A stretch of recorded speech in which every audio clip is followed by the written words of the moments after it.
সম্প্রতি সৌদি আরবে টানা বৃষ্টি হয়েছে ও বৃষ্টিপাত পরবর্তীতে উপর থেকে তোলা ছবিতে দেখা যাচ্ছে প্রচুর পরিমাণ সবুজ ঘাস ও গাছপালা জন্মেছে, যা মরুভূমিতে সচরাচর দেখা যায় না। প্রশ্ন হলো, এটা কি কিয়ামতের আলামত? ভাই, এ বিষয়ে আরো কয়েকজনই দেখি প্রশ্ন করেছেন এবং এ বিষয়ে গত কয়েকদিন আগে সময় টিভি থেকে একজন সাংবাদিক জানতে চেয়েছেন, সেখানে আমি কিছু কথা বলেছি। সে আলোকে আমরা বলতে চাই, নবী করিম সাল্লাল্লাহু আলাইহি ওয়াসাল্লামের একটি হাদিস বিশুদ্ধভাবে বর্ণিত হয়েছে। তিনি বলেছেন, লা তাকুমুস সাআ হাত্তা তাউদা আরদুল আরব মুরুজাও আনহারা।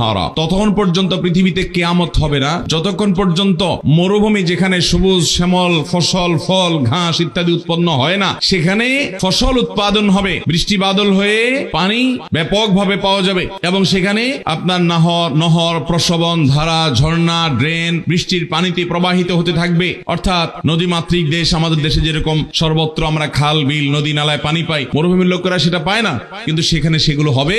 সেই সাথে সেখানে সবুজ শ্যামল পরিবেশ হবে, যা আমাদের এই সমস্ত অঞ্চলে, উপকূলীয় অঞ্চলে, ঘন বনাঞ্চল আছে, সে অঞ্চলে যেগুলো হয় মরুভূমিতে সেরকম হবে কিয়ামতের আগে।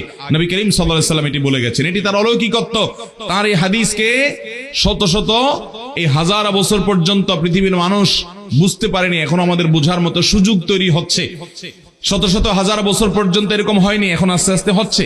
অতএব এটি ঠিক যে কিয়ামতের আগে মরুভূমিতে সবুজ শ্যামল গাছ ঘাস ব্যাপকভাবে হবে, নদী, নালা, খাল, বিল পানি প্রবাহিত হবে, বৃষ্টি বাদল হবে, যেটা মরুভূমিতে সচরাচর হওয়ার কথা নয়। যারা সৌদি আরবে ছিলেন, যারা মিডল ইস্টের বিভিন্ন দেশে ছিলেন, দুবাইতে ছিলেন, তারা জানেন ওই সমস্ত দেশে বহু কষ্ট করে শহরে ঘাস ইত্যাদি উৎপন্ন করতে হয়, কোটি কোটি টাকা ব্যয় করে। আপনার সেখানে বৃষ্টি বাদল সেভাবে হয় না এবং মরুভূমিতে যে গাছগুলো হয় রুক্ষ, সেগুলোতে সবুজ তেমন কোনো পাতা পাওয়া যায় না। অত্যন্ত গরমে উত্তাপে সেগুলো থাকে হলো একেবারে রুক্ষ কিসিমের। এ ধরনের সামান্য কিছু গাছ পাওয়া যায়, ঘাস একেবারে বিরল দুর্লভ বিষয়। আজ বিশেষ করে যে ঘটনা বলা হচ্ছে, বৃষ্টির কারণে দেখা গেছে উপর থেকে দেওয়া ছবিতে যে চতুর্পাশে পাথরের ফাঁকে ফাঁকে সেখানে সবুজ ঘাস গজাচ্ছে, সবুজ হয়ে যাচ্ছে। এটা হওয়ার কথা ছিল না, কিন্তু হচ্ছে।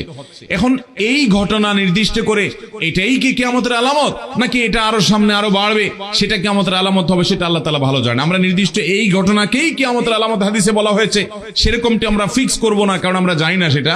তবে এটা ঠিক, কিয়ামতের আগে মরুভূমিতে এমনটি হবে। নবী সাল্লাল্লাহু আলাইহি ওয়াসাল্লাম বলেছেন, সেটা আর্টিফিশিয়ালি হোক, সেটা বাই নেচার হোক, যেভাবেই হোক এটা হবে। মরুভূমিতে এরকম পরিবেশ হবে। আর যে অঞ্চলগুলো মরুভূমি নয়, যে আমাদের অঞ্চলগুলো, এগুলোতে উল্টা হবে, এগুলোতে পানি থাকবে না, গাছপালা শুকিয়ে যাবে। ভাইরা আমার, অনেকে এটা নিয়ে আশ্চর্য হচ্ছেন এবং অনলাইনে আলাপ আলোচনা শুরু করেছেন যে হ্যাঁ, তাহলে কিয়ামতের একটা আলামত প্রকাশ হয়েছে, নবী সাল্লাল্লাহু আলাইহি ওয়াসাল্লাম ভবিষ্যদ্বাণী খেটে গেছে।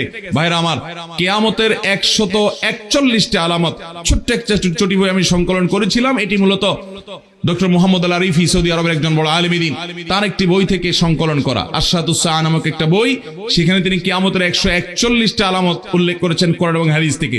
এর ভিতরে 131টা আলামত হলো কিয়ামতের ছোট আলামত, যেগুলো অনেক আগে থেকে দেখা দিবে, আর 10টা আলামত হলো কিয়ামতের সর্বশেষ মুহূর্তে ফাইনালি দেখা দিবে, যার পরে আল্লাহ তাআলা মহাপ্রলয় করে এই সৃষ্টি জগৎ শেষ করে ফেলবেন।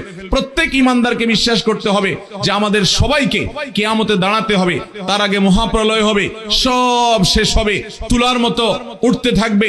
আল্লাহ কোরআনে কারিমে বিভিন্ন জায়গায় কোরআনের সবচেয়ে বেশি আলোচনা করা হয়েছে যে কয়েকটি বিষয়, তার ভিতরে অন্যতম প্রধান হলো কিয়ামত, মহাপ্রলয়। এটি হবে, আল্লাহর সামনে দাঁড়াতে হবে, পুনরায় আবার মৃত ব্যক্তিদেরকে জাগ্রত করবেন, হিসাব দিতে হবে। সেটি মাথায় রেখে দুনিয়াতে মানুষ চলবে। কোরআন বারবার সেটি বলেছে, আম্মা ইয়াতাসাআলুন, তারা জিজ্ঞাসা করে কিয়ামত সম্পর্কে, আনিন নাবাইল আযীম, মহা সংবাদ যখন হবে, কিয়ামত যখন হবে, বিকট শব্দ হবে, ইসরাফিল সিংহে ফুৎকার দিবেন, মহানিনাদ হবে। এই নিনাদে গোটা পৃথিবীর, গোটা সৃষ্টি জগতের সব তুলার মতো উঠতে থাকবে, সব শেষ হবে এবং সকল ফেরেশতারা মারা যাবে। আল্লাহ তখন বলবেন, লিমানিল মুলকুল ইয়াউম লিল্লাহিল ওয়াহিদুল কাহার, আজ কার রাজত্ব আছে, সব শেষ হয়ে গেছে। যেই মালাকুল মউত সবার রূহ কবজ করেছে, তিনি নিজে মৃত্যুবরণ করেছেন, সকল ফেরেশতা, সকল জিন, সকল মানুষ, সকল প্রাণী শেষ হয়ে গেছে। আল্লাহ তাআলা বলবেন, লিমানিল মুলকুল ইয়াউম, আজ কার রাজত্ব, লিল্লাহিল ওয়াহিদুল কাহার, মহান আল্লাহ রাব্বুল আলামিনের রাজত্ব, যিনি কাহার, তার রাজত্ব আজ শুধুমাত্র আছে। এরপর আল্লাহ তাআলা আবার সবাইকে সৃষ্টি করবেন এবং পৃথিবীর প্রথম মানুষ থেকে নিয়ে শেষ মানুষ পর্যন্ত সবাইকে একত্র করবেন, বিচারের দণ্ডদায়ম কায়েম করবেন।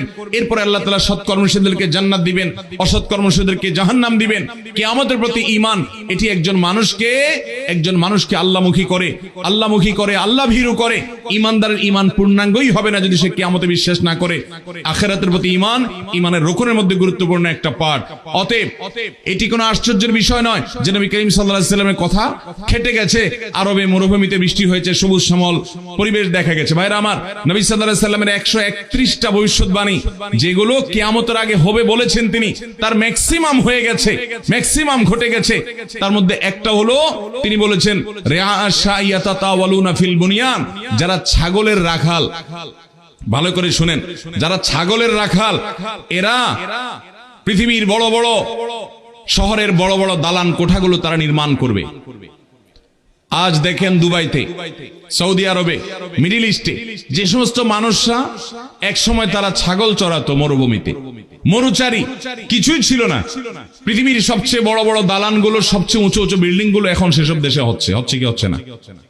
ভাইরা আমার, শুধু সেটি কেন, আমাদের দেশেও আপনি দেখেন নবী করিম সাল্লাল্লাহু আলাইহি সাল্লাম স্পষ্ট ভবিষ্যৎবাণী করেছেন কিয়ামতের আগে, ওয়া আনতারাল হুফাতাল উরাতাল আলা রিআ আশ-শা ইয়াতাতাওয়ানা ফিল বুনিয়ান, শুধুমাত্র ছাগলের রাখাল নয়, যাদের একসময় পায়ের নিচে জুতা ছিল না, যারা খুব সমাজে তুচ্ছ ছিল, এই মানুষগুলো সমাজের নেতা হবে। এখন দেখবেন অনেক ছেলে বাবা মার শাসন আদর থেকে বঞ্চিত, হয়তো বস্তি থেকে সিসকে সন্ত্রাসীর পথে পথ বাড়িয়ে খারাপ পথে চলে গেছে।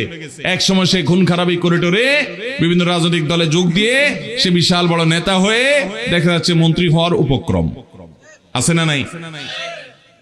আজ নবী করিম সাল্লাল্লাহু আলাইহি সাল্লামের সেই কথা চতুর্দিকে তাকালে আপনি দেখবেন খেটে গেছে। তিনি বলেছেন যে আনতালিদাল আমাতু রাব্বাতাহা, কিয়ামতের আগে দেখবা যে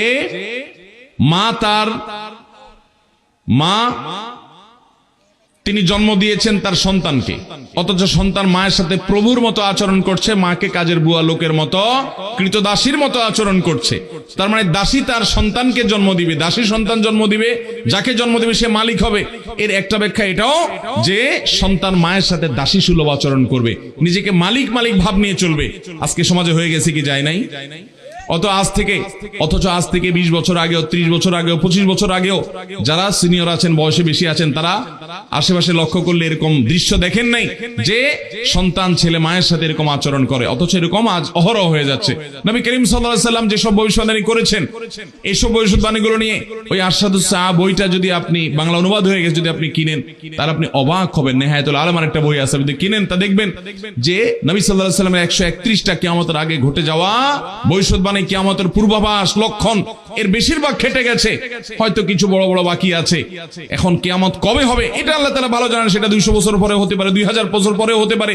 আল্লাহ কোরআনে বলেছেন ইকতারাবাতিস সাআ, 1400 বছর আগে নাজিল করেছেন, কিয়ামত নিকটবর্তী হয়ে গেছে। তাহলে কত হাজার বছর বাকি আছে আল্লাহ ভালো জানেন, ওটা দিনক্ষণ আমরা বলতে পারবো না, তো কিয়ামত হবে।